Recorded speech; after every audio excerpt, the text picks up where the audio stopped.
All right. Hello and welcome back. This is the second ever episode of Poor and Famous. Not Poor and Famous, Poor and Famous.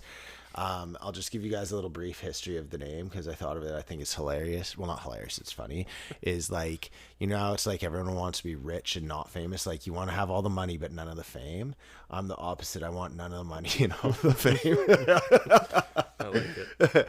Anyhow, Gabe, Connor, welcome to the show. Welcome back on Rain City. You're our two hockey analysts. We are chilling tonight, but I think we should start with hockey because there was the draft and some trades. Big day. Do you guys want to take it away? You guys know a lot more about this than I. Yeah, why don't Gabe, you start with the trades, Canuck trade particularly?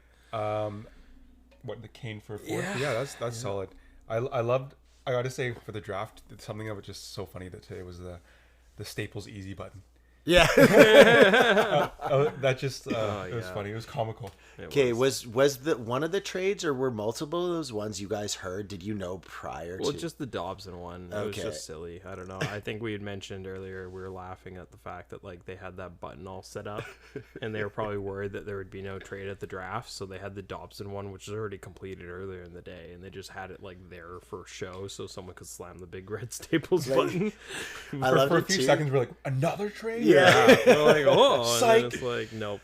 I'll give them this. It clearly worked because we were like, oh. Yeah, it got you excited, but every time was just a trade down for picks. But it was also funny, too, because Bettman, like, really played it up. He was like, yo, it's a trade on the trade button. And you're like, okay, dude, it's literally like you said, Gabe of Staples. That was the easy button. Yeah. But yeah, Kane for a fourth. Not bad. Can easily be a solid trade for us, I think. I know a lot of the fan base was not... their knee-jerk reaction was to hate on him, and I can see why. I mean, his public portrayal over the years has not been great, especially when he was in Winnipeg. Yeah, my initial reaction was not great at all. I was pretty pissed off, and then, you know, once you kind of get over, once you see the return, it's a fourth-round pick going the other way. It's pretty much nothing. There's chance that he can produce pretty well for us. It's a contract year. He has every reason to have a good season, so I don't see how he doesn't score at least like 20 goals and add 40 or 50 points sort of thing. Yeah. And worst case scenario, if things go south, you're probably flipping him at the deadline for an upgrade on that fourth round pick. So. And I just, like everyone was kind of disappointed, but I also probably will be the first when he like lights someone up to protect like Petey or someone. That's the worst case scenario. He's a guy who can skate that is going to get Petey a few more games played this year. Yeah. I mean, he's definitely the kind of guy you hate when he's not on your team, and when he's out there, you know, cheap shotting a guy after cheap shotting Quinn Hughes, we're all going to be cheering his name. Mm-hmm. It's kind of just like, I remember watching Sherwood in the playoffs, and I fucking hated him. And then the minute I heard he was coming to our team, I was like, oh, this is great. And then, look, now he's a fan favorite. So Kane could have that similar effect. Again, first year at a new team, contract year, every reason to stay out of trouble and produce. So as long as that happens, like, we're all going to be saying that was a great trade. So is he supposed to replace Brock? Is that kind of I think there's a little bit of a thought behind it. I do know the Canucks are very much looking for, like, a power forward. Because, like, you know, just somebody who could do a little bit of everything is what a power forward could bring. Like, losing JT is the bigger crux there, I think. Like, there's no way he's replacing really either one, let alone both. But, like, it is a power forward element who can score goals. He's 30, and he's a minimum 30-20 guy. Fully it healthy. Just depends. I think asking him to play 82 is a lot. I think if he can play like 65 games and again give you like 25 goals and 45, 50 points kind of thing, like we're all going to be pretty happy with that. So. Yeah, and I've literally loosened my morals for players on teams. Luis Suarez, racist, biter, cheater, and I have his jersey. Triple threat. Yeah. But I'll say that's wrong that he did that stuff, but some of the goals he scored. Whew.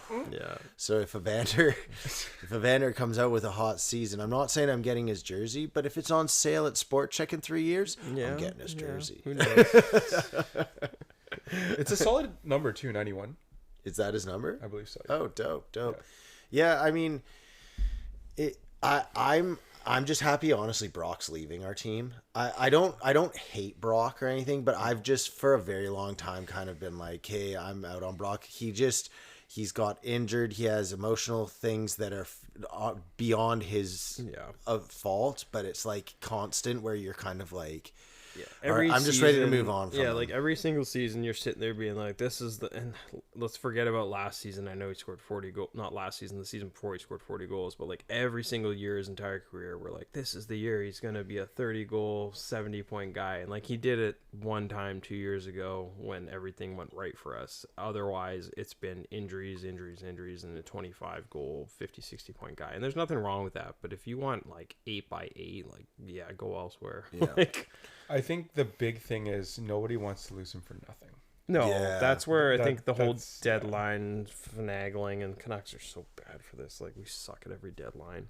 And it was clearly like, oh, we're going to keep him as a rental, and the prices weren't great. I know that much. But, like, now it just seems stupid not to have gotten a second-round pick for him. If that's all it was, I don't how dumb do we look for not acquiring Is this a just second-round pick? Aquilini thinking that we Playoff need to make the revenue. playoffs always? Revenue, Is that all it 100%. is? Yeah. Like, Guaranteed.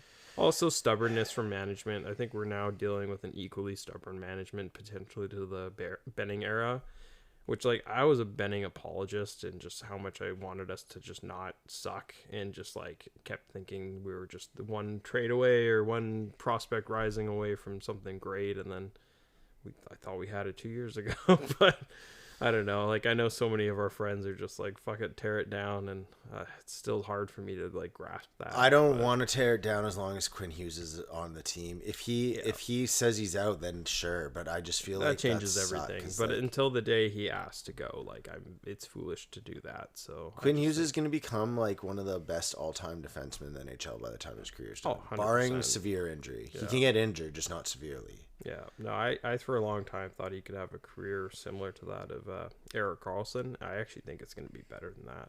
I agree. Like, He's him and better Makar, defending. yeah, because he can actually defend. Erik Karlsson's amazing offensively, and I think Quinn is every bit as good as him. But Erik Karlsson was never great defensively. Quinn actually is pretty darn good defensively. The question is, can Quinn keep his speed up in his 30s? Absolutely. He's not a big guy. Like, I think that's a beneficial thing. And the smaller guys, like the St. Louis, like, they usually age better than the bigger guys, right? I The bigger think guys have a struggle because they're 200 plus pounds and they're 6'5", skating though is at there's a Ekblad lot of and technique certain involved in guys. it. So Yeah. he'll inevitably slow down, but I'm pretty sure Chris Letang is really fucking He's like fast. 37, Yeah. 38, and he still skates well and puts up 50, 60 Okay, points. so That's going to be Quinn. Like, Chris so- Letang is probably a closer comparable. I still think he's better than Letang. I mean, he's already been better than Letang ever was Yeah. at his age. But, like, comparably, I'm like, Good he's model, somewhere between, like, Chris Letang and, like, this is a big reach, Nick Lidstrom, in my opinion. Like, that's the level I think he's going to be I when his agree. career's over. Yeah, like, like that's where he's going to land. Yeah, it's maybe in between he's, that era. Is he Nick Lidstrom? Maybe not, but he's gonna be like Yeah, up there he's with not all the those right guys. comparable necessarily, Yeah. but that's where his name Yeah, will no, I end agree. up. Like, I him do- and that's what I think, Makar, too. in my eyes, are like Lidstrom, Niedermeyer of Yeah, that era. Like, they're that's so where good. they're going to land when their careers end. Do you guys have anything you want to say about Canucks? Because I want to move on before we Just talk the about draft, the draft. Okay, quick. so Yeah, before just we the go to the draft, let's talk about the finals. What'd you guys think of that?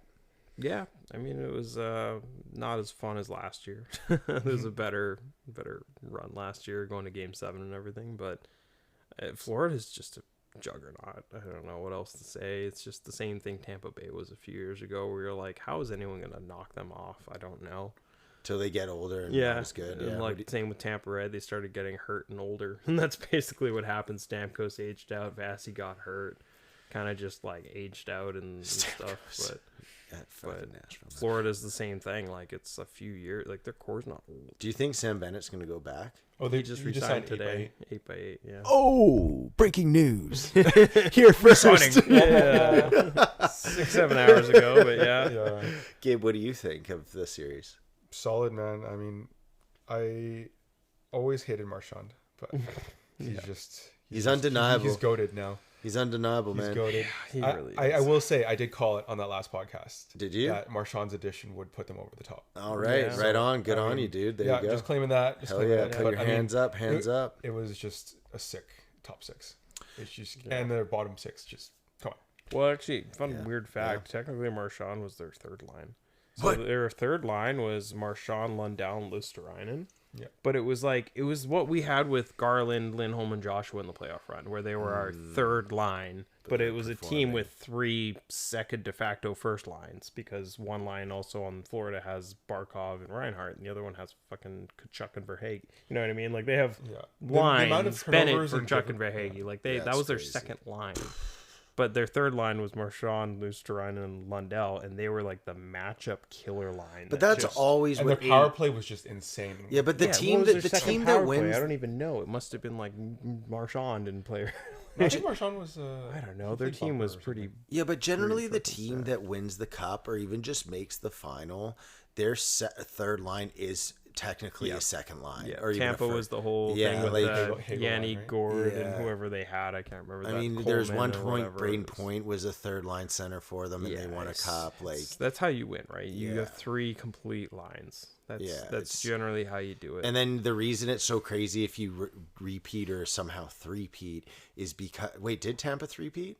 No. Yeah. If you like two-peat or if you command just three-peat is because generally for you to have that, there's some wacko contracts where you're like, this guy's not getting paid nearly enough money for what he's doing on the team. There's got to be some good steals in there. But I'm going to say this, as we all are, like, we know Brad Marchand's history as a Canucks fan, and I've hated him, but I have to say he's undeniable. And even looking back at his career now, I'm not saying, I know he did some really dirty stuff, slew foots, spears with sticks and stuff, and that is dirty, but I can respect when he was making it in the league was literally like, guys like him didn't exist other than Marty St. Louis. Yeah. So you had to do it, like, be scrappy to be there as him. Yeah. And then, like, he's aged like fine wine, and he's truly come out as, you're like, you don't have to like him, but you can't say he's not fucking amazing. You just can't. No. Yeah. Statistically, you can, and just go watch him. Yeah. Yeah. He had some good mentors in Bergeron, and I'm sure Crosby playing in the... Yeah, apparently the Florida boys preached that he was like the ultimate locker room addition. Like, just not a loud guy, apparently. I thought he was pretty loud and talkative. Apparently he's not. Apparently he just speaks when needs to be spoken situations. Like, everything's quiet, second intermission of a tough game, he'll step up and give a quick 1-minute chat. But he's not a loud guy in the locker room, which I always thought the opposite. Yeah, I would have thought that too. Like, apparently he's a great talker and great chirper. I know that much, but like I thought he was a loud presence. He's not, apparently. Yeah, because chirping people on the ice and whatever you do on the ice is a lot different than who you are. Seeing him in interviews, though, like, he has a really, I've said this to you, like, he needs to be up there with BX on the panel. He definitely is going to be a person. He is 100%. He's really good with his words. He's a quick wit. Like, he's just like quick. Like, him and BX back and forth on the panel would be like golden. And it's man, that would actually be. I could see them fighting because of they would like making because Marchand would make like one time there'd be something, and Marchand would be like, "Remember when we beat you? Get somebody right away." Yeah. Oh my god, they would be so good together on the panel. But yeah, that would be the ultimate, because I love Beeks.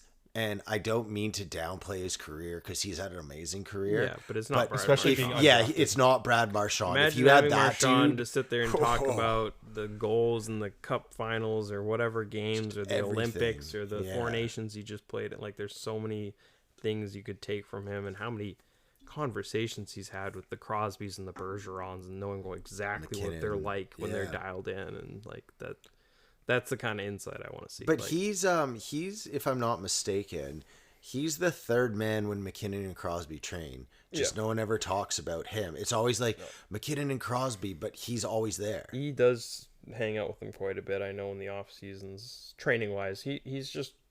I know he's just a dog as far as it comes to hockey. Like, he lives and breathes it. It's all he does in the off season. He just trains for the next one. He's gonna age, like you said, like fine wine. Like, he's the kind of guy. He's gonna play till he's 40.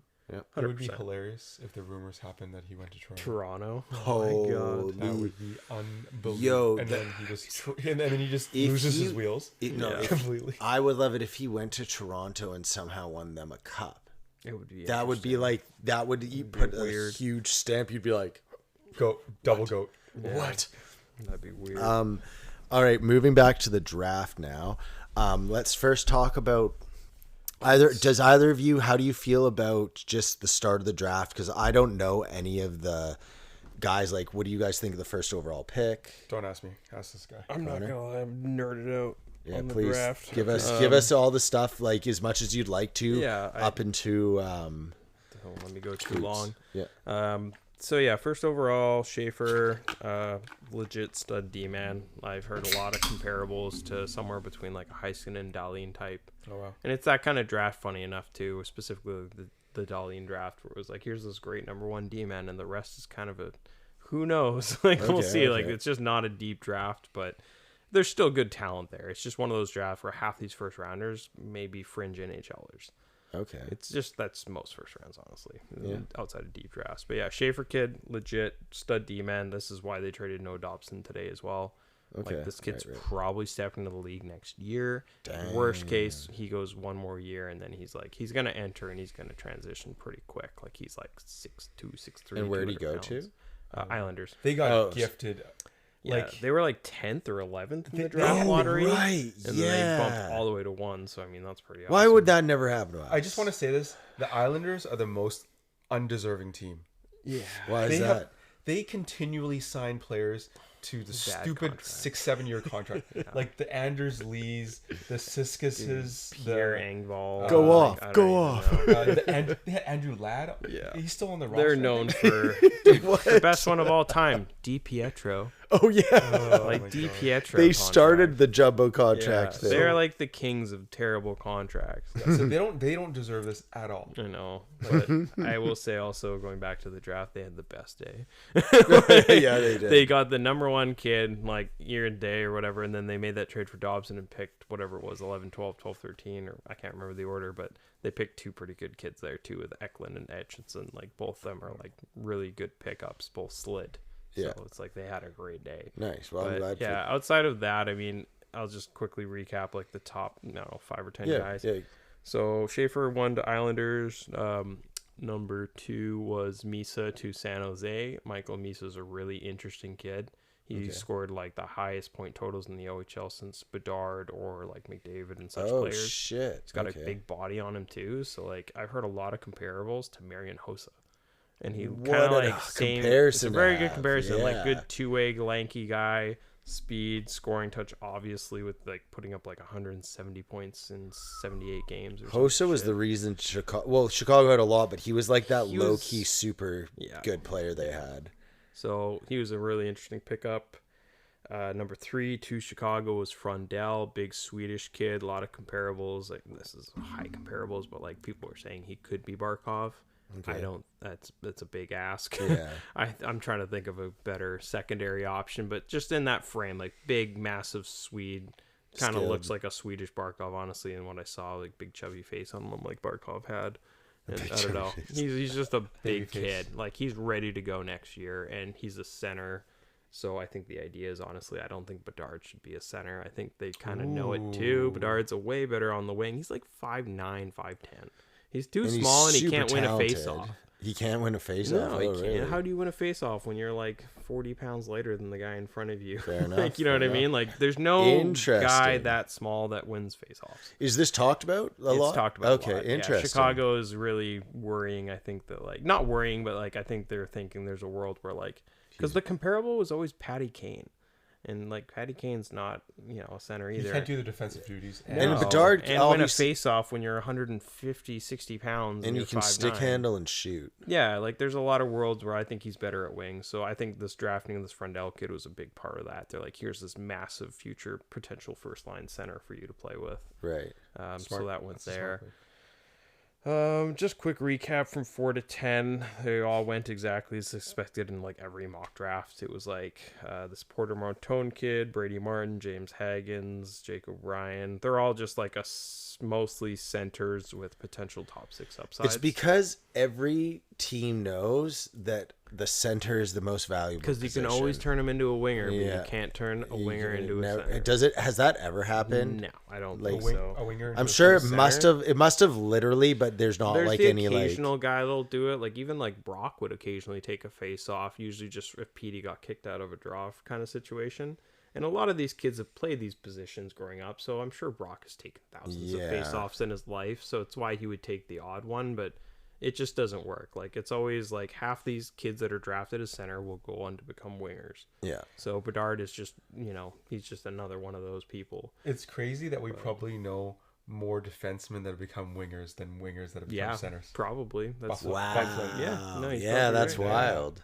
Bufflin and Willander, the kid we drafted. Willander was a winger his whole life in Sweden until he was like 16, or like top draft pick kid, like our top defensive prospect.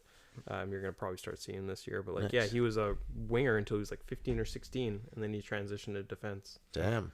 Okay, so now let's move on to Braden Canucks. Coots. Yeah. So tell us about Coots. Yeah, 15th overall. Like, literally almost every mock draft had this happening, and I think because it was like kind of clear at the combine too that we were like courting this kid, only person we took to dinner at all. So that's such a bad move. I think there's a lot of things about the combine that were really short this year. So I did hear this was like a common theme with a lot of teams. They're only taking like, some didn't even take dinner kind of thing. So it was just like you had to very quickly get to know the people, and all the teams were very much looking at like 2 or 3 kids. It was kind of suspected. I think this is the most I've ever seen a draft play out exactly how I thought the first round would more or less go. Oh, interesting. For the first 15, 20 guys, like there's almost always 4 or 5 shakeups. There was literally like one guy slipped from 9 to 11, and then Eklund slipped from like 11 or 12 to 15.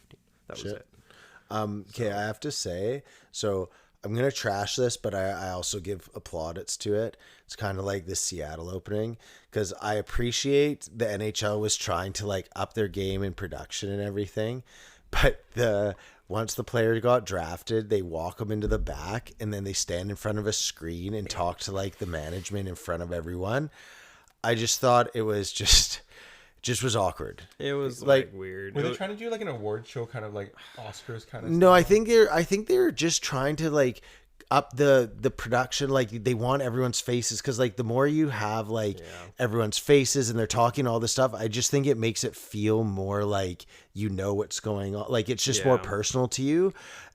And so that's why I don't want to I'm shitting on it because it was bad, but I appreciate it because they're trying stuff. But it was just, I felt a little awkward because like you have all these dudes in their home cities, and then the management and a coach, it seemed like, was there. And then they're like, hey, so welcome to the Calgary organization. And then the kid's like, yeah, it's my dream to be here. Thank you. I'm just excited to show what I got. And then they're like, why'd you pick him? And they'll be like, yeah, he seemed like a really talented kid, and he was he was a good right-handed shot. And you're just kind of like, it's just we didn't need this. That's all. Like, yeah, there's no need for that. I don't see the point either. It felt funny. It was just reminding me of COVID, because that's pretty much how they did things during COVID, right? It was all just like over Zoom calls or videos. So it was like, I guess we just are back to this and just low production value. And they're trying something with the celebrities or pseudo celebrity types showing up to do the drafting. Yeah. That, I mean, I appreciate that more though. Yeah, I mean, like, I'm not gonna lie. I was seeing Adam Sandler do the pick for Boston. I was like, that's kind of cool. Yeah, that's awesome. I didn't see that. Yeah, and then the guy from Full House was the Detroit guy. I don't know if you remember. Yeah, they had the Anaheim. They had the Mighty Ducks. They had one of the guys and the girls. From the see, Mighty like, that was Ducks and dope. stuff. Like, that's what I mean. Like, I can appreciate. And again, even in the shitty one, I appreciate they're like trying. It was just a shitty one. Yeah, it was a weird. It was. They were trying something different. I'm still not 100% sure if it was better or worse. I have to like think on it and hear more people's opinions. But yeah, last thing to touch on the Braden Coots situation. Like, I don't know. Everyone had us choosing there. It made so much sense. The Canucks need a center for the future that's not named Ratu, that has top 6 upside. Braden Coots like fits that mold perfectly. He's like 6 foot, like 190 pound, like for kid at 18, like he's gonna fill out well. A lot of comparables to Bo Horvat. That's pretty funny, but like just a lot of comparables to Bo Horvat. Like, there's really no weak part of his game. Like, he's a good two-way guy. He's got a shot. He's got some playmaking. He's not on the best Seattle team, so it'd be nice to see him, as we were saying earlier, like maybe get traded midway through the year to like a Memorial Cup team and see what he can do with like the good kids. Yeah. But yeah, he's got a pretty high floor. I don't know how high the ceiling is. Like, I don't see a world, honestly, where this guy's like a top center in the league. But you know what? There's a very real possibility I think there's like a Bo Horvat, Nazem Kadri figure in there. Okay, well, And let's his just say. floor, lastly, I said to you guys earlier, is like a Curtis Lazar. Okay. So it's like, okay, here's a guy that's an NHLer. It's a bottom six center type, but like there's a floor that's like very like safe. Well, this is what I'll say. Let's just pretend he is a Bo Horvat.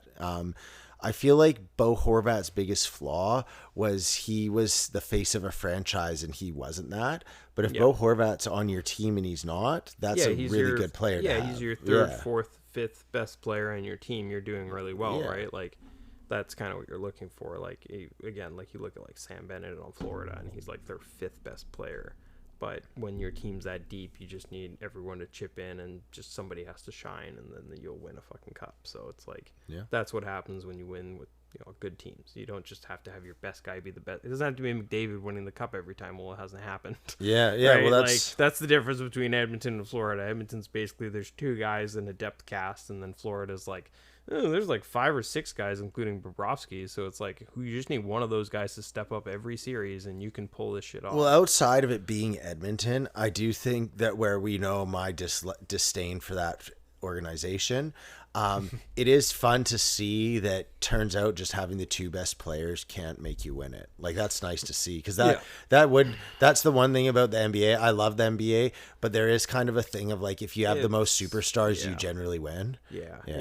It shows the NHL is much team. I know Dax is going to refute that when he hears this, and I know because the teams right now, like this year, there was there's so many trades. But there was definitely the finals was like 2 by committee teams. They had superstars, but they were by committee teams. But just in general, basketball goes that way. Yeah. Anyhow, do you guys have anything else you want to really talk about within the hockey world? Marner, yeah, he please. goes will be interesting. Yeah, what do you think, Gabe? Well, rumors to Vegas would be disgusting. Yeah. Him and Eichel together with like Theodore and I'd be happy for Marner. Like I'm gonna be happy for him regardless. Yeah, but that's just disgusting offense. I know, but how does Vegas do that? They have to then what? Hurdle gone, which isn't a good look because you're just gonna keep doing that. What are you gonna trade Marner the year after next? It is like what I mean? Why would happen? So Vegas has this whole thing, and like it's gonna come back to bite him, especially when you're not a winning team. No one's gonna. But when you're an attractive city like Vegas, that's what I mean though. Like when their core ages out, you're gonna have the worst time trying to lure people because not if they keep shuffling every year. their commitment level to players is looking kind of like that. It's like be a GM. Yeah, it's like, hey, we're gonna sign you to an 8-year contract, and then the very next year try to sell you because we decided we want something better. So it's like at some point, players like they started this shit with like Fleury and guys, and then it was like, oh, but they won a cup and it's whatever, and then they kicked out Marsha Show and Riley Smith, and then it was like, well, they're trying to remain competitive, and then they're like signing guys and they're trading them a year later after max deals and luring them there, and it's like eventually that like gets around, right? Like absolutely. It's a bad look when like you promise one thing and then very quickly change your mind.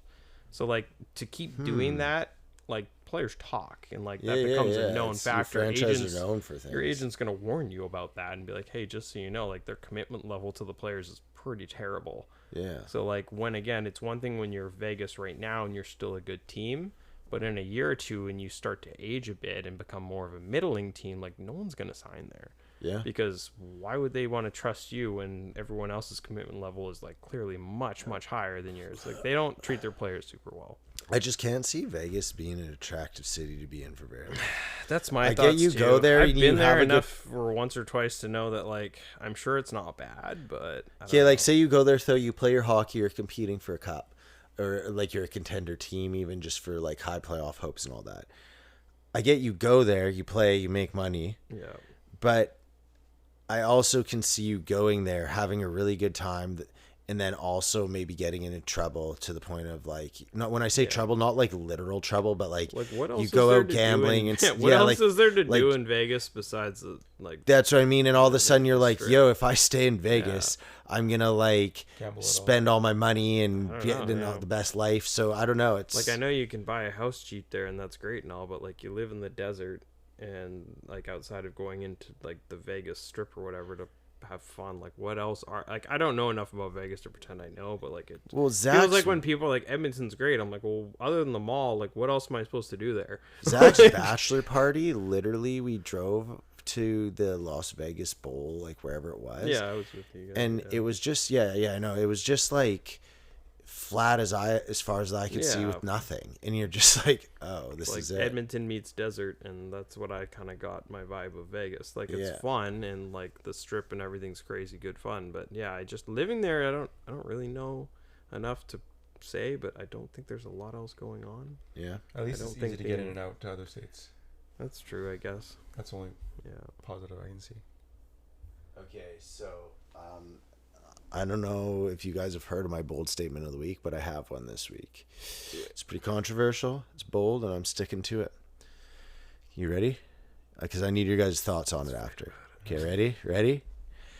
So, as you all know, there's a housing situation, crisis, I think someone would call it. I'm going to call it a situation, okay? So there's housing issues in our country. Never heard of it. So here's what my feelings are on how we fix the problem. If you own a house, as of right now, doesn't matter your age, doesn't matter how you got it, we put you in prison. And then no, hear me. Now, with all these people now in prison, that not only frees up more job opportunities for the rest of us, it also opens up the entire country's housing market to us. So, like, sorry, Zach, I love you, but you're going to prison. My mom, prison. Like, is it has to be a detached house? Like, no, I thought of this. No, not condos. Because, like, if you have like townhouses for sure. Okay. My parents are in prison, but I'm good. You're fine. Right, yeah, no, because like Connor, like I say this. What about a 2-story condo? What? Wait. You have a staircase? Prison. No. Like 4-step minimum. No, because the thing is, like, the land you're on, if that's so, for example, if Connor somehow had a condo, but his condo was just 1-story little thing, prison. but so okay, now okay, I know that sounds crazy, but imagine how much more housing there'd be. That would be great. See, so I know it's bold. It affects everyone equally in different ways. And I'm not saying like my mom goes to, I'm not even, listen, I'm giving up a lot too. I'm not even saying I get my mom's house. I'm saying like all the houses are on the market for everyone. Just get to bid for my exactly. At a very reasonable number. So it's bold. And they can't do anything about it. No, they're there's no, it's like, what's it called? Like, you're in there for life. Yeah. And what is your crime? Shouldn't have owned a house before now. Domestic terrorism. Domestic terror. Yeah, that's what we're going under. You drove the housing prices up, and some guy's like, no, I just got this place. Right into prison. Yeah. I'm losing money right now. No. So I want to go first. I want to first go to our real estate expert, Gabe. Gabe, what are your feelings on this? I would like to vote you in for Prime Minister. I accept. Right. Got her. I'm not gonna vote you in for Prime Minister, but I'll make you the housing minister. Deal. It can't get much worse. Now the question is, which role would you prefer? Me? Ooh. Oh, well, you know what? I think I would go housing minister Might as well because just be Prime Minister. You're gonna take the same flack anyways. yeah, okay. You know what I mean? You might as well have all the power if you're gonna get in shit for the housing market. Yeah, but I'd be touted as a hero because I would also silence all the prisoners. So they'd all be complaining like, you can't even get out of prison. So anyhow, now that I've got that off my chest, it's been bothering me all week. Not as bold as I thought. How's your boys' week been? Connor, have you had anything interesting going on? Just work. Nothing too interesting. I'm trying to think if I had any crazy work experiences, but I feel like it was a pretty chill week, honestly. That's good. Nothing exciting, just meeting lots of random strangers in their homes and seeing how they live. How does that feel? That must be an interesting I experience. was talking to a lady about it today because she was kind of asking me too. She's from Australia. Just so people know, Connor's a plumber. Yeah, service plumber, so mostly working in residential homes, just fixing shit.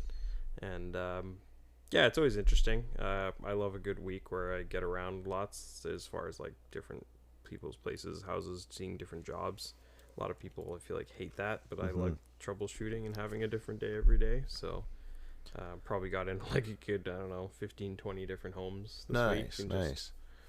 fixing all different little things and meeting all different people. But yeah, she was asking me a bit about it, like what's that like, and I think we had a good chat on this recently, and just she was like curious too, like you must like kind of like see how people live and like what is that like. I'm like, yeah, it's like really interesting, just mostly working between North and West Vancouver, and even just seeing like little differences in different areas. In this case, this lady was out in Lions Bay, and I was kind of just told her right off the hop because she was new to the area. I was like, yeah, Lions Bay, what do you think of your neighbors, kind of jokingly? And she's like, yeah, they're kind of like not the best. And I was like, yeah, Lions Bay is just a bunch of old cranky shits. Like, Lions Bay is like, yeah, I thought they were swiggers.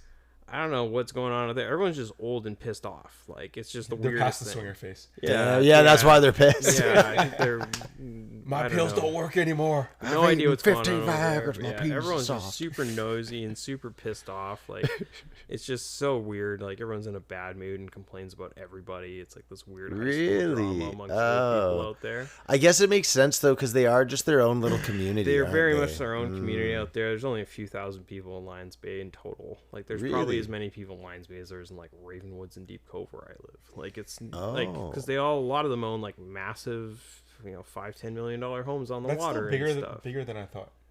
Population. It's pretty big. I Lions agree. Bay has quite a few little exits. I would have guessed like 100 people. So that's No. There's like where I was Village. today is an entire townhouse area that I didn't know existed, and there's probably like 120 townhouses in it. Shit. So just to give you like, that's just on Seascape on the water. See? so, West Van has a lot of those. Like yeah, random if old you ass. really Yeah. started going down all the little exits and roads in Lions Bay, you'd be pretty surprised how many like massive townhouse or like condo complexes are in there with like 100 units in it, and Really? they're all overlooking the water, and they're $2-3 million condos. See, unfortunately, they'd all still get their place under my new laws. They own It's land. true, they're not partially. detached, and I don't think they had staircases. God damn it!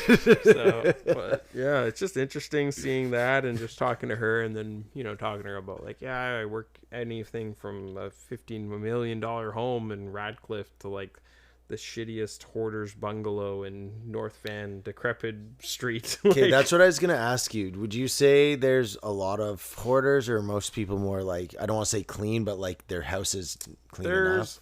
I don't want to say there's like a lot of hoarders, but there's more than you think. Really? There's definitely more people. I find it funny. There's some people who present themselves as like very clean and have their shit together, and then you go in their home and it's like the opposite of that. And it makes you realize that their whole lives feels like a fake farce. Like, you know what I mean? Like, I've met guys who like drive the nice BMW, they're well kept, they wear a suit to work, and they act like their lives are together, and then you go in their home and it's like a bomb went off. Really? And their life is so disorganized, you can just tell. Interesting. And it's just like, it's kind of funny. And then like, I feel like I live my life exactly how I work my life. Like, I'm not perfect by any means, but I'm relatively clean and organized. You know what I mean? And that like, it's the same in my work as it is in my like home life. Right. Versus a lot of people are completely kind of fake in how they present themselves in public compared to private. I mean, but when you see their private, there's no hiding it, so it's kind of like, I'm in your house, I know exactly what you but that like speaks so true just to the world we live in right now. Like, it's the social media phase of it all, and just so many people, like, not Gabe as an example, but they're like, I see, actually, funny enough, I don't know, realtors are a weird bunch, but Hell yeah, we are. yeah. Hell yeah. I know, like, quite a few. I'll go back to the part where you say there's a lot of messy homes that are like, even the nice ones. Gabe does this too, obviously. Yeah. Well, a lot of these people are coming from other parts of the world where they're servants. Yeah. So they're kind of used to this, like the waitering around. They don't get it that they're like, I paid $10 million and there's no servant, basically. Wait, my house doesn't come with a butler? What kind of place? Yeah, no, I could see that for sure, because it tends to be the poorer income families that have cleaner homes. It's actually like, it's the weirdest thing, but there's obviously some that are like living in tragic conditions, hoarding, whatever. Those are usually low income people. But a lot of people I see are like in that kind of like middle to upper class tier that are the most disastrous living conditions, versus a lot more like immigrant families and stuff like really take pride in their homes. like I go in this house and you can tell they're like living dollar to dollar situation, immigrant family, like big family, blah blah blah, but they like take so much pride in their home. Like everything's spotless, everything's well taken care of. They have shit that's from 40 years ago that looks like it's brand new. And then you go in the person's home that has like 4-year-old shit and it's ruined because they didn't take 2 seconds to wipe it down. And you know what I mean? Like I feel like that there's an interesting thing of like your outward appearance matters so much, but it's so bizarre how disconnected from like your actual life that can actually be. Yeah. I don't know. I just find like that's one thing I love about my job. I just get to wear the same clothes. Like basically I wear my nicest version of the clothes I always wear. So I have like Lululemon and they're like really nice, but one day they'll eventually become just my workout clothes or my clothes I'm chilling in. Yeah. But that's fortunate about my job.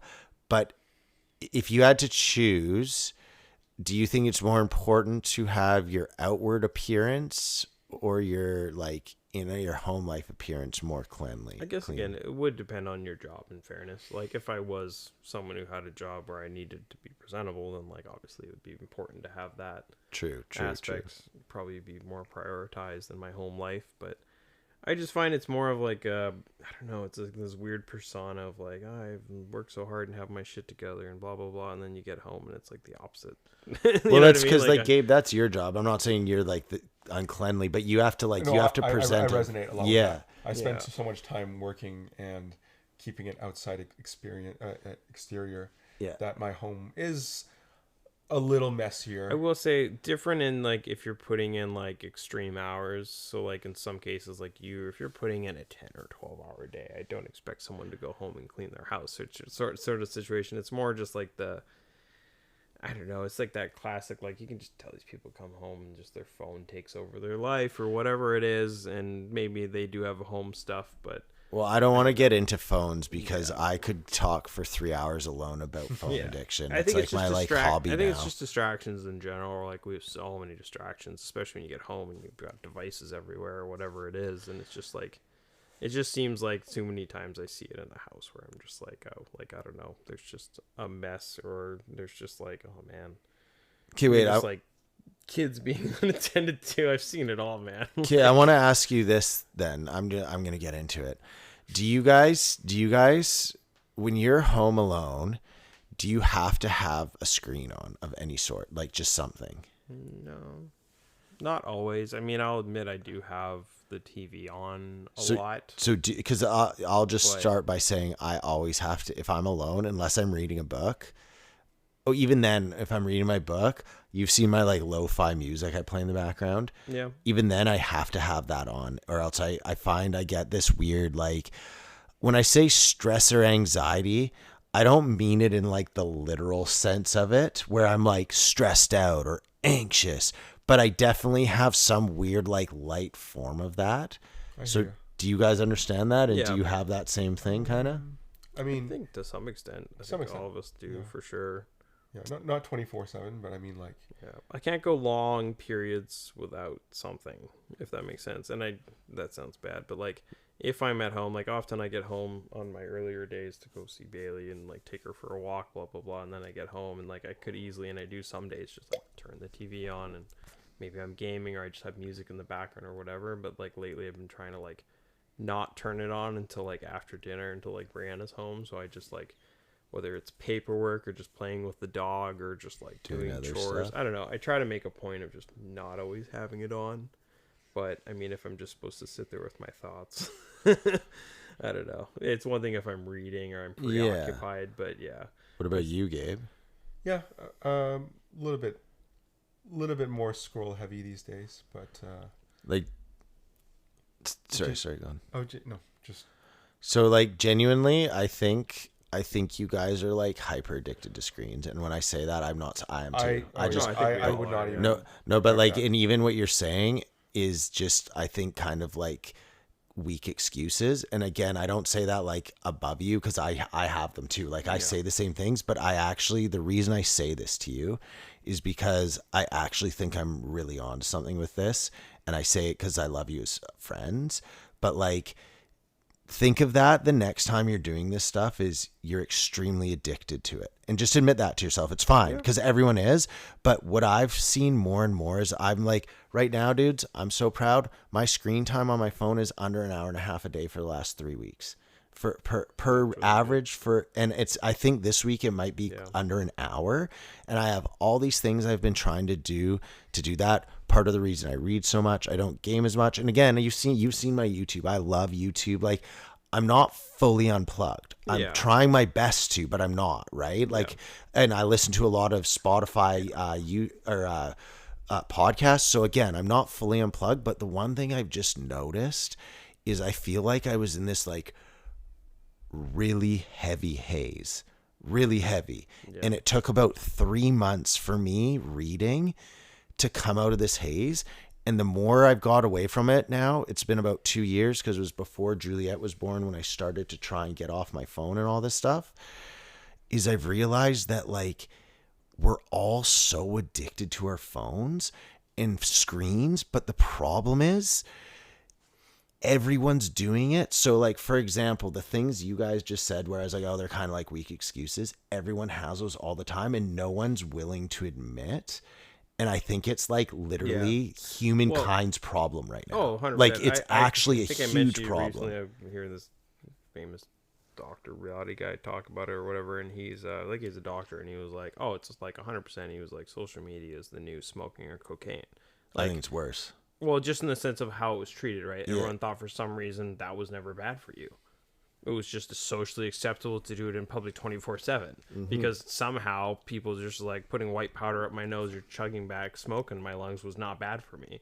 Like, social media is clearly bad for us. We all fucking know it. But somehow it's just like super socially acceptable and it's addictive as shit and no one acknowledges it. What do you guys think? And it's like, it is literally like, to me, it is like modern day smoking or cocaine. Like, I agree, dude. You know what I mean? Like, that's cocaine. the effect that it's going to play out, and all these people are going to have these weird illnesses, whatever it might be down the road, and it's all going to come back to social media. I like that. Digital cocaine. All neurosis. Digital cocaine. Yeah, literally. It is digital cocaine. Okay, so tell me, I just want to hear from Gabe first, then Connor. What do you think is the best, like, what's redeeming about social media? What do you think? Nothing. I mean, you know my take on this. Honestly, it's I think what everyone appreciates is being connected. Okay.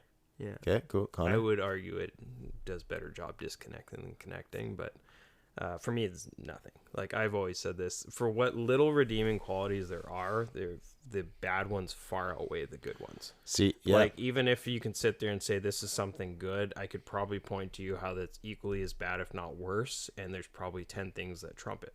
You know what I mean? Like, hey, think to me, of this. I've said this for a long time, and sorry, back to the screen thing real quick. I was thinking when you're talking about it, I think there's a little bit of a difference between screen time and phone social media, right? Because it's like, I do believe that screen time as a whole is bad for you, but I do think there's a very big difference between like watching your favorite sports team on TV, right, and scrolling TikTok for 2 hours.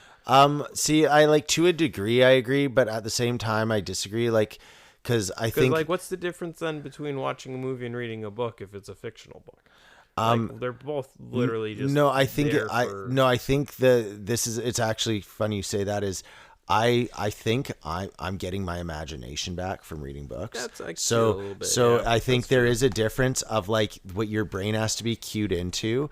And again, this is the one thing I'll say with all this is, I'm not, first off, screen time, it's tough because, like, for example, Gabe, his job literally requires so much screen time on his phone. There is like, I'm fortunate in the sense that my job doesn't require, so I'm not sitting there being like, you have to be exactly I'm like me. you. Like, I think my screen time compared to most is a lot lower, but a big part of that is my job. But I don't have any real point in my day where I need to use my, and I don't. That's why I'm not in any chats with you guys, because all of our chats happen during work hours. And like, I basically don't have any screen time. All of my screen time happens after work, and then even then, I think, like, I know you're really low. I think I'm lower compared to most people. Yeah, I think I have like maybe 2.5 is my. I think 2.5 to 3 is my average. But okay, I just want to great, but I want to go back to what you were like, to what you're saying. So I don't think there's anything wrong if you watch the Canucks play or your hockey and stuff, but I do think that it does become a thing of, okay, let's say you're good about your screen time and you go like, okay, I'm just going to watch the Canucks game. Okay, fine, cool. You do that every day. It doesn't matter. But I think there's this tendency that happens with it. And you have to think of this as now we're not talking about, I do this Monday to Friday. We're thinking about 7 days or even a month. Let's stretch that out to like 3 years. I think that maybe at this first you just watch the Canucks game. And so every day you watch your 2 hours of that. But I think then all of a sudden you're going to start watching another show. And then all of a sudden you get caught in this like extended period. Moderation. So, but that's the thing is the addictive level of screens. And so, okay, I want to go back to social media. We're going to come back to screens because I've been really I wanting to totally talk. get what you're But, saying. I think there's an addictive element to it, even more so than something like reading. I think Say, phones I are addicted to reading. I mean, like maybe you could, but that doesn't. It's not the same. But phones are worse than TV screens, I think, because it's in your pocket. Fix, right? But there's something in your brain that goes off watching a visual image in comparison. But in social media, okay, I want to pose this to you, going back to like what you redeeming qualities of it, connectivity. When social media first started, and I'm thinking Facebook, and then I'm gonna think Instagram. Okay, so those two specifically. There was a protogenesis, and you'll remember it as I start saying it. It used to be you added your friends, and then the whole point was you would just see what your friends were doing. And the addictive element was just like Gabe's doing this, and then Instagram. Let's actually just use Instagram because Facebook's so old. It was just like Derek posted a literal picture with the caption like "Me and the boys at the beach," and everyone's like, "Oh, cool!" Like, comment, and then it became you could put up the stories, so it wasn't just the like liking Derek's picture. It was you could actually like follow Derek's day as he's like, I think it was like more Snapchat's thing, but you could do that. And then after that, it all of a sudden became things like, well, Ronaldo has Instagram, so I'm gonna follow Ronaldo. So it wasn't just you were following Gabe and Connor, you were following Gabe, Connor, and Ronaldo, and you still kind of made it valid because it was Ronaldo. Like you loved Ronaldo, of course, and so that kept building, and then it became this thing of you're like, oh, it's not just my friends, it's my friends and all the things I love the most, which I still will. I'm like, like cool. Yeah, I know what you mean. Yeah. But now it's literally just advertisements, memes, and weird things that don't really have anything to do with. Like, and then once in a while, you'll see a picture of someone. You interacting, I'm air quotes here, like with strangers. Like that's what gets me the most weirded out about the whole thing is like the entire thing is just mostly seeking validation from strangers. Exactly. And that's what I like you were saying early on when you could only talk to like add your friends and specifically talk to and share with your friends is when social media was at its peak. Yeah. Because that was when all it was truly connectivity. Like it had problems, but it wasn't what it is now. At that point, Gabe's on a vacation and so and me and him, he's showing me his trip and I can talk to him about it because I care about Gabe's trip. And then it became a travel vlogger, and then you started following that, and then you're just following some random ass stranger's story through Thailand. You know what I mean? And like we're not even on what we thought we were on. No, exactly. At that point, you've just gone way too far, and at that point, it's just brainwashing, social engineering. Yeah, it's super stupid. And like the minute it went from you just only following people you knew to anything other than that is when we lost it. Yeah. That was the end of it. That was when I started thinking, that's when I stopped social media, basically. I was like, fucking, this is weird. Why are people on Instagram following random ass stranger stories? You've literally been calling like the shittiness of it for ages. Dumb. Right off the bat, I was like, this is just weird FOMO, weird stuff. Like, I didn't understand it. I never understand it. That was my number one app idea. If I were to make an app, I would call it photos with friends, and it's Instagram what it was, so like you could post photos, not the stories, just the photos with captions, and then you can comment. I wouldn't even have likes. And literally the app would be like, the only reason you can see me as a friend is because I actually have your text message number. Yeah. So like you're connected through a WhatsApp or something. Yeah, right? yeah, exactly. Something that physically connects your phone number to it. Not just Instagram. I know this person. Yeah. Like, I don't secondhand Facebook friend know them. Like, I know this person. Like, I texted them. By the way, so I know you guys know I got off WhatsApp for a while now. I gotta ask. I heard there's stories on WhatsApp now. Is that true? Like I've seen advertising for it. Why? I think it's true. I don't know. That just seems Well- awful idea to me. Well, WhatsApp is connected with Instagram. Yeah, I know. Yeah, So I don't know.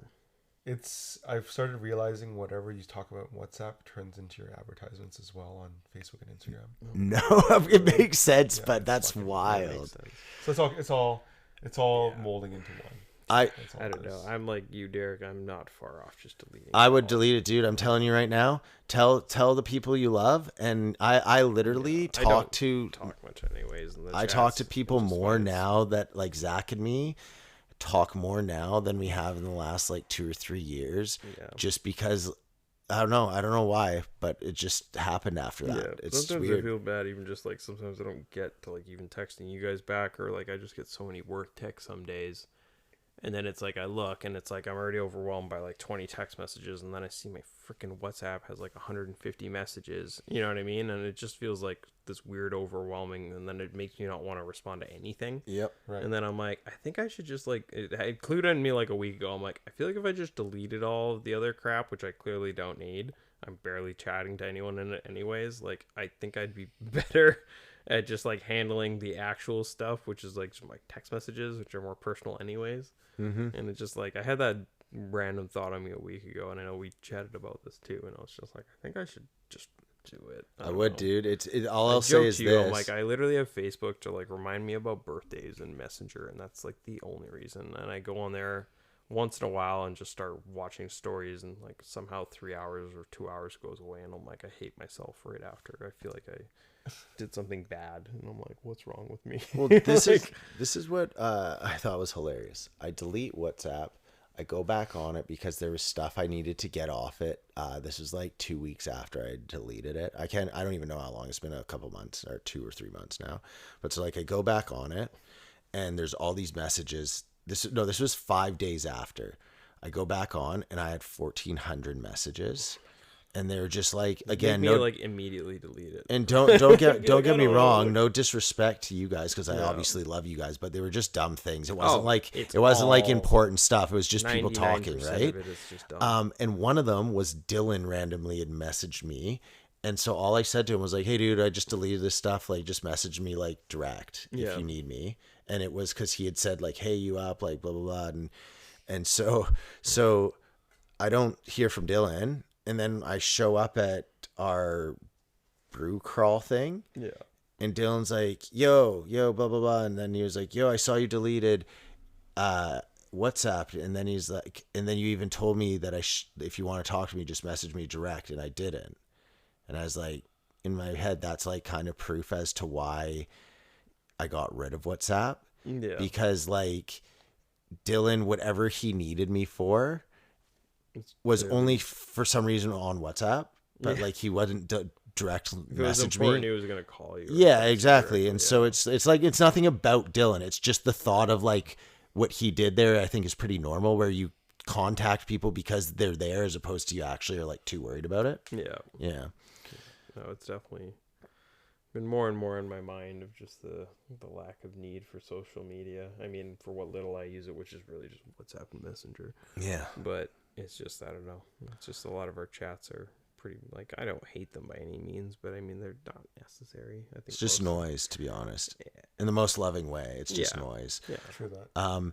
Okay, I want to ask you guys a question. I said it before we started recording, but I don't think we like really talked about it. So I listen to all these podcasts, and it's become apparent to me through all of them, and then all this I get all these emails and stuff about how to grow your podcast. Yeah. And there's a lot of it's basically just 100% AI based. Like a lot of people that you know is the best content creator you have on YouTube and stuff, they're openly talking about how you'll just type in like, what are really good ideas for a YouTube video or a podcast? And then that's what people are going off of. Right. And it makes me just feel like, first off, we're losing creativity and everyone's becoming literally ununique over the course of a couple years. Yeah, like an algorithm. And also, there's actually a study that just came out that says that since the Chat GPT has come out, the 3.5, so not even the newest one, people are getting stupider. And I think that's true. Oh, for sure. What do you guys think of all that? Oh, absolutely. People are definitely getting dumber, dude. So, like, for example, I don't know, I'm opening this up on open airways, but I get paid in cash sometimes for my work. Yeah. And I use my cash at, grocery stores, whatever, to keep the government off my trails. Can you imagine I get busted for this city podcast? I mean, I'd be dude, sad for you, but I'd also be like, I can't believe people are listening. Specifically the younger generation, people can't count change anymore. I believe that, dude. It blows my mind. I was at PetSmart the other day. There's this 23, 24-year-old guy or whatever, and I can't remember, it was like 58, whatever. And I'm like, cool, like $1.65 change. Like, I'm good with math, but right off the top, I'm like, easy, like for you to pick. Like, it's $1 and 2 quarters and a nickel and a dime. And as I'm watching the guy, his brain exploded. Like, he literally was like staring at me, like looked at me, looked at the till like twice. And like, I was ready to watch him pull his phone out to like do a calculation or something. Like, I was like, Jesus Christ, this is not this complicated. And then like finally he just like stared at it long enough that he figured it out, like light bulb moment. And I was just like, this is nuts. Like, I can't believe this crap. And then I was watching I still handwrite all my invoices. I don't know why I should be on QuickBooks, but that's sweet. My dad is so old school that I can't convert to QuickBooks because he can't learn it. So we might as well just write them. So like, I still write everything, and I'm a pretty good writer or whatever. And I was writing an invoice, and our young guy who was working with us, Daniel, like saw me writing it, and he's like, whoa, you have like such good writing and you write so fast and blah, blah, blah. And I'm just like, I am not that good of a writer and it is not fast. And he was just like, oh, you should see my writing. He like shows me, and it was like watching a 5-year-old write.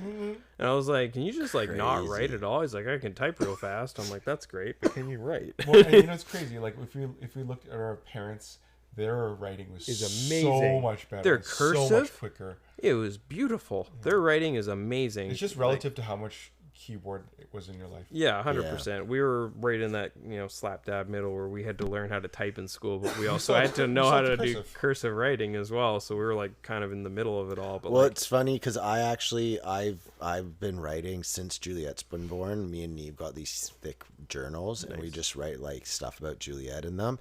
And my writing's not good or bad. It's just indifferent. Yeah. But it is hilarious you say it because it's like a newer thing for me, and your hand does hurt. Like, probably not you, Connor, but if you don't write and you start writing, you write just one page and your hand's I'm raw. Writing invoice. Like, I was writing beside my dad. We were doing like invoice after invoice, and like, it's so funny. Like, I'm writing, and I have to like do the handshake. Yeah. Your hand hurts. And you're like, oh fuck, my hand muscle cramping. Whenever I write, I'll just inhale. Whenever I write and it starts cramping, I always right away think how much hard it must have been to write with a quill, where you had to like dip it in the ink every time. Well, it's taking so long. You're just like, they're amazing cursive writing too. Like, I'm just like, oh my lord, one sentence would take them like an hour. Yeah, that's crazy. And yeah, back to the chat GPT making us all stupider, which I strongly believe in. It's just everything down to like simple things in today's society where I'm like, it's even like to a point now where like, I don't know, again, back to social media, people just parrot what they hear on social media now. Like, there's every opportunity to even just Google this shit. Like, one Google search will tell you whether something's fact or fiction, and they'll just be like, no, but I heard it on a TikTok, and you're like, that is not fact. Like, I can't explain to you how many of my clients, because a lot of my job is listening to people just complain about politics at this point. Yeah, I know. And I just stay very apolitical. I just always go, oh no, that's crazy. And everything. Yeah, it's not my place, especially at work, to be like just arguing politics. I just in their homes. Yeah, and like I just shut up and let CNN play. But the amount of people that are so like guaranteed in what their facts are, and then eventually I find out they got it from Instagram or TikTok, and I'm like, no, it's like this crazy Instagram, TikTok, Reddit, something. Yeah, and I'm the worst part. Everything's the worst an echo part chamber there. That everyone it's an believes echo in. chamber, exactly. but it's like it's a bad game of just a filter. It's a bad game of telephone going on. You remember when you used to play a game telephone? Like, I'm going to tell you a message and you pass it on to the next person. And by the time it gets to the 7th person, the message is fucked because like context is gone, words are gone. You know what I mean? Because not everyone sends it the right way. So like the worst on social media is like someone will like spew a fact about like a situation, and then it goes to someone else's TikTok and someone else's TikTok. And by the time it gets to the 7th most popular person where the message actually spreads, the whole thing is like wrong, like factually wrong, out of context, like missing, you know what I mean? And then that gets spread as truth. Yeah. Because nobody cares to fact check it. And so here's the thing now. A lot of people are saying Google search has gone that way in the last With 2 the years. AI search? It's gone significantly down because they're using Reddit search as the base for their. Really? Jesus Christ! Well, why? Yeah, well, they're just using it to teach their AI. Oh my god! And I would so a lot of their searches, Yeah. anything you search now, I've seen Reddit's usually the second I've seen the answer. occasional Really? Google AI search where I Who have had owns to like Reddit? look into it and been like, this isn't right. It's usually more of a plumbing thing, and I've got a good knowledge of it. So like, I'll Google AI something, and it's like a plumbing question, and I'll look it up, and I'm like, that's not right. And then I kind of have to deep dive and be like, oh shit. There has been a few times where it's very specific plumbing shit, but like it is wrong. Yeah, but Like, that's the problem with AI. Just teaching you that AI is not perfect, by the way. But that's the problem with AI. With AI is I mean, it's So- pretty perfect. I'm not so- gonna lie, it's usually right. no, but no. Here's the problem with it though. We don't know. You can't tell that. I'm And I'll- saying from my plumbing. No, side no, of I know, things, I know. But mean, this is what I'm saying is like, you just proved it perfectly. So, how long have you been a plumber now? 15 years. I'm pretty sure you're for sure at least an expert plumber. I think 10 years is expert, 20 years is, I 30. I know 35 years in a profession is master. 10 is expert. So anyhow, Yeah, I know what you mean. so I've heard you've done it for a long time, right? And you've spot the differences because you're an expert plumber. Yeah. Okay, but there's not many. You've just said you admit that too, right? Like Chat GPT Yeah. for the most part is good, but you It's can see pretty good, differences. But there's times where you catch. So it, the problem is that's across every single profession. So Gabe, like realty stuff, you're gonna ask Chat GPT, and it's gonna give out most of the time right answers. But Gabe will catch things that aren't true, not all the time, but like at points he'll be like, right. But the problem is you and me don't know what Gabe knows, and that goes every profession. So Dude, you heard a lawyer in BC that got caught using GPT that got cited a fake case. She really. got caught. See, there you go. So it just shows you. So everything is, there's these fake things there, but the problem is everyone believes Chat GPT so much, relies on it so much that when it gives you like 1 + 1 is 2, yeah, it's true, and we just get so used to it being true that when it's wrong, even if you know the right answer, like let's say I'm telling you, I'm like, this is the bicep, and Chat GPT just keeps saying no, it's not. Even though not you guys literally, but the masses, when I'm like, this is the bicep, Chat GPT says it's the lats. I'm pointing at my bicep just for the record for viewers. It goes, it'll go lat. In the general public's gonna go, no, Derek, you're wrong. Chat GPT's right. So it makes this like world we're going into is one where things just are like so fake. Yeah. Yeah. Oh no. Yeah. It's a weird It's future. a weird era of AI technology. The amount of people I see relying on GPT for everything on their phone now, like even when I'm going to showings, clients Really? are just like, okay, let me just GPT like ask about this area. Like let me like ask about Yeah. like Which how Actually? close facilities Yeah. are. Like they rely on it like their second like their third. And again, arm. in certain tools, maybe it's just something as simple as like using it for like mapping out locations of certain things. Fair enough. But if these are the same people that are going to use it as opposed to using like a home inspector, you're an idiot. But that's gonna happen. That's the problem sadly. because they're going to start to think, well, it's so good, and I saw this person on TikTok use it as a home inspector, and they're okay. Not that they'd admit if they weren't, but like, you know what I mean? And then the people are going to start to think that they can use something like ChatGPT instead of like a freaking home inspector, and then all of a sudden, yeah, there'll be mistakes made there. But Do you guys think that that like in 10 years, let's say 2035, do you think that we're gonna have jobs? like, particular to our profession, or like, do you mean like, Okay, let's say our profession. like, yeah, I'll be fine. You think so? They can't replace me. Yeah, There will I be don't- less of us. Yeah, you're gonna struggle. I think Sorry. I'll have a You'll job, be fine too. but I do if think, you're hands on, you're but- fine. They can't. but I until do they got think, fucking robots with AI installed in them. but I actually do think there is a world where we actually, it's not the one I foresee guarantee, but I think there is a small percentage chance there's a world where everything we do gets replaced by robots and AI. I mean, at that point, it's like apocalypse now, and most of us are dead anyways. If you didn't have to work, what do you think you would do? like, I'm so rich I don't have to work, or Well, no, because I would What do you mean? assume. Like, Okay, I we're would let's say slaves to no. robots? Let's say we live the lives we live now. So Yeah. all of us live in Like the there's places. like a universal Basic income. Yeah, like a so you universal can go basic, do stuff. You're not rich, but you're not poor. Yeah. You're just living life. Yeah, What would you go universal do basic if you had income. nothing to do? I'd like to think I'd do something good for the community, but I might just do the things I want to do. It's hard to say. I Pickleball, definitely yeah. would. Pickle, I love that. Yeah, I'm like, part of me wants to be Okay. like, I would just go camp and like hang out with my dog 24/7, and then the other part of me is like, no, I would like to do community work, like whether it was like a search and rescue on a part-time basis or something. But you good. wouldn't. That wouldn't be a thing. There'd be robots and AI.